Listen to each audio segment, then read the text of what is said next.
नमस्कार सर, मेरा नाम राजू है। आज का टॉपिक है पिछले 15 साल में एएम वाइज जो म्यूचुअल फंड में रिटर्न मिला है, क्या फ्यूचर में ऐसा हो सकता है। हमने यहाँ पे परसेंटेज वाइज ना सेलेक्ट करके एएम वाइज सेलेक्ट किया है।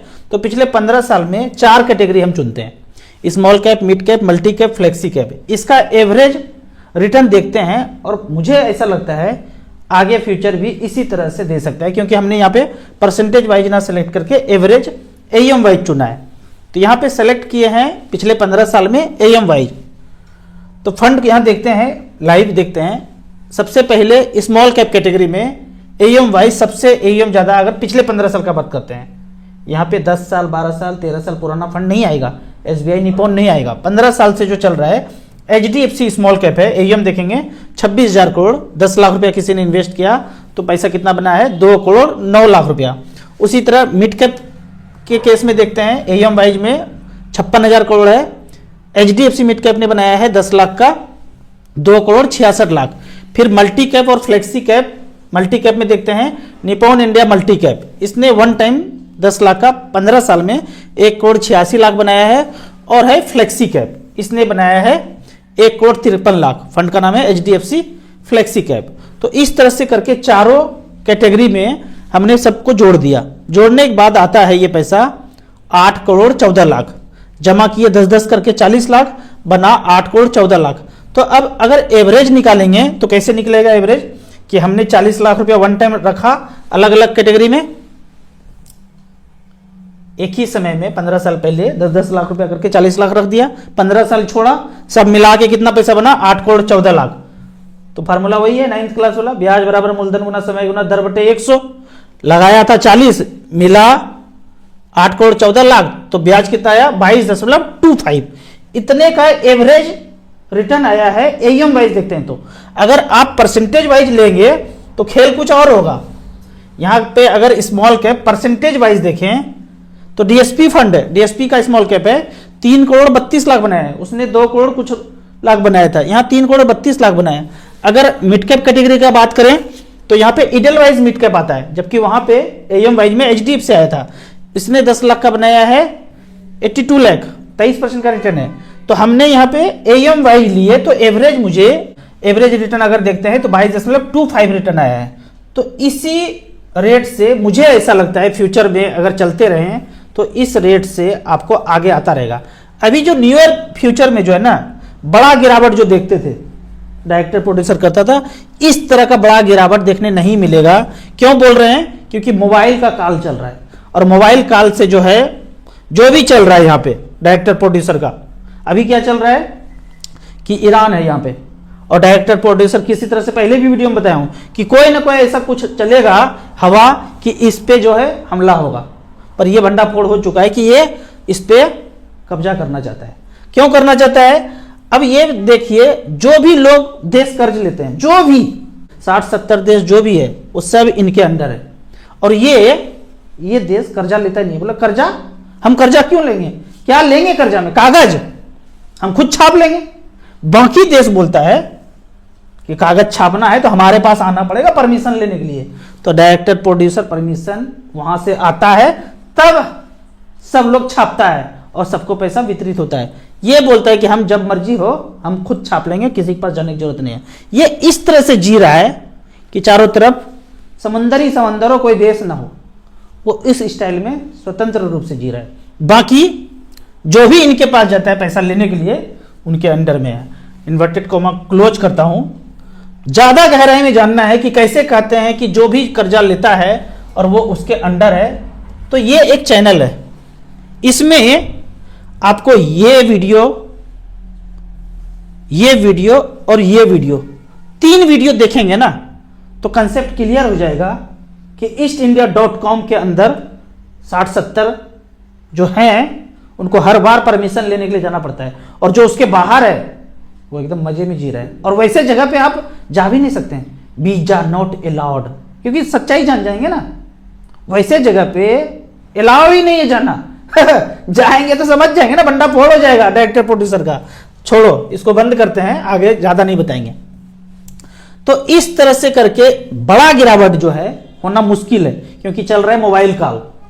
होता क्या है, मान लेते हैं कि मार्केट में 300 लाख करोड़ है, तो पहले डायरेक्टर प्रोड्यूसर का हिस्सेदारी ज्यादा था, अब वो हिस्सेदारी धीरे धीरे हम सबका धीरे धीरे करके बढ़ता जाएगा, क्योंकि बड़ा गिरावट होगा नहीं, डरेंगे नहीं, बेचेंगे नहीं संपत्ति, तो आप तो खरीदते जा रहे हैं, हर गिरावट में झोंकते जा रहे हैं, धीरे धीरे करके इतना एजुकेट हो गए कि डरा रहा है डर ही नहीं रहे, गिरा रहा है आप खरीद रहे हैं, तो धीरे धीरे इनका वेल्थ थोड़ा कम होगा। कितना भी कम होगा तो क्या कम होगा, समंदर से एक लोटा पानी निकालने से कुछ थोड़ी होगा, तो धीरे धीरे उसी स्टाइल में कम होगा और धीरे धीरे यहाँ पे परसेंटेज बढ़ते रहेगा। लॉन्ग टर्म में मेरा मानना है कि 15% रिटर्न आपने जो चेक किया 20 से 22% का रिटर्न कैलकुलेट के होके आया एएम वाइज में, 15% रिटर्न मुझे नहीं लगता कहीं जाएगा, अगर जाएगा तो फ्यूचर ही दिखाएगा कि क्या होगा। तो इस तरह से करके बिना डरे एसआईपी में, और 4 कैटेगरी जो बताया उसमें आप इन्वेस्ट करते रहिए। अब कुछ कमेंट्स का बात ले लेते हैं। कमेंट्स में यहाँ पे क्वेश्चन पूछा गया है कि पहला क्वेश्चन है, राजू भैया अगर हम ऑटो पे ना करें एसआईपी करने के लिए, हर महीने अपने आप पे करें मैनुअली, तो कोई दिक्कत है क्या? बिल्कुल दिक्कत है। आप हर महीने करेंगे, कितना करेंगे? 20 साल एसआईपी करना है तो ये करते रहेंगे, और ऑटो पे ना करेंगे तो क्यों नहीं करेंगे? कोई डर है बैंक पैसा ले लेगा? अगर इतना डर है तो सब कुछ क्लोज करके बैठ जाइए, मार्केट में भी पैसा लगाने की जरूरत नहीं है। डर तो है हर जगह पे, लेकिन ऑटो पे करेंगे। कभी कोई ऐसा दिक्कत होगा तो ब्रांच में जाके कांटेक्ट करेंगे, ऐसा कुछ दिक्कत एसआईपी के केस में होता नहीं है। हाँ, आपका पैसा अकाउंट में नहीं है, एसआईपी चला गया, हिट हो गया, तो बाउंस का चार्ज कट जाएगा, बाकी ऐसा कोई दिक्कत नहीं है। फिर भी आप एकदम बिल्कुल मेंटेन नहीं कर सकते हैं तो आप इस तरह से मैनुअली करते रहिए, लेकिन आपके अकाउंट में रेगुलरली पैसा आता है तो मेरा कहना है कि ऑटो पे ही कीजिए, वो ज़्यादा अच्छा रहेगा। और जाग के देखिए वीडियो, बाकी जो वीडियो रिकमेंड कर रहा हूं, फिर आपको धीरे धीरे और ज़्यादा क्लियरिटी आएगा। अभी एसआईपी स्टार्ट कर सकते हैं, मार्केट तो अभी लाइफ टाइम हाई है। ये काल जो है ना, मार्केट लाइफ टाइम हाई हमेशा होगा। 10,000 पे जब मार्केट था लाइफ टाइम हाई था, 20,000 पे लाइफ टाइम हाई था, 50,000 पे लाइफ टाइम हाई था, 60,000 पे लाइफ टाइम हाई था, हमेशा लाइफ टाइम हाई होता है। और ये वर्ड सेंटेंस चलते रहता है। आप कंटिन्यूअस 5,000, 10,000, 15,000 जितना एसआईपी कर सकते हैं करते रहिए। 15 साल के बाद टारगेट रखिए 1 करोड़ का, जब मिलेगा निकाल के बैठ जाइए शांति से। अगला क्वेश्चन है एनपीएस में पिछले 10, ये इंटरेस्टिंग क्वेश्चन मिला है मुझे। एनपीएस में पिछले 10 साल में इन्वेस्ट करने के बाद रिटर्न औसतन 8.5% ही क्यों है, जबकि बोलते हैं एनपीएस तो म्यूचुअल फंड जैसा ही है। अब म्यूचुअल फंड तो ये डेट फंड भी है। म्यूचुअल फंड में कैटेगरी 50-52 तरह का है, उसमें से कौन सा लिया? पत्थर भी है, हीरा भी है। हीरा और पत्थर को पत्थर ही बोलेंगे, लेकिन हीरा हीरा होता है, पत्थर पत्थर होता है। तो उसी तरह आप एनपीएस अगर ये 36 नंबर कैटेगरी में डेट कैटेगरी में रख दे, तो डेट कैटेगरी में अगर आईसीसी पोटेंशियल शॉर्ट टर्म का बात करें, पिछले 10 साल में 10 लाख का बनाया है, कितने परसेंट के एवरेज रिटर्न से? 7.85। यहां पैसा बनेगा तो 21 लाख ही बनेगा 10 लाख का।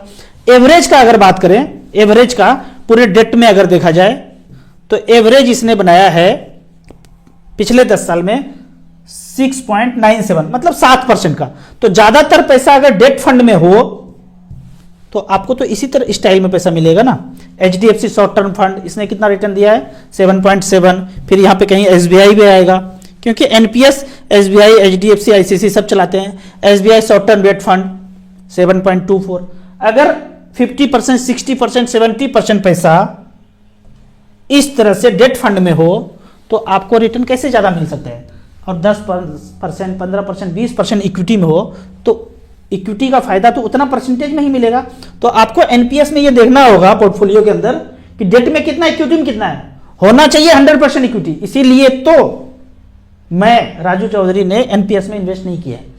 बेहतर है कि स्मॉल कैप मिड कैप में करते रहिए। आप सोचेंगे टैक्स बच जाएगा, ये बच जाएगा, वो बच जाएगा, पैसा ही इतने लंबे समय के बाद कम मिलेगा कि सब गुड़ गोबर हो जाएगा। बेहतर है यहां पर बंद करके आप स्मॉल कैप मिड कैप में करेंगे तो ज्यादा बेहतर होगा। राजू भाई अगर कभी जॉब चली जाए तो एसआईपी का किस्त नहीं भर पाएंगे तो क्या होगा? दूसरे जगह भी करते तो ऐसे ही होता। जॉब चला जाएगा, जितना एसआईपी किए हैं उससे वर्क करना शुरू करेंगे, अपना काम करना शुरू करेंगे। इसीलिए तो एसआईपी इन्वेस्ट कर रहे हैं कि बुरे वक्त में हमको ये वो पैसा कुछ काम आ जाए।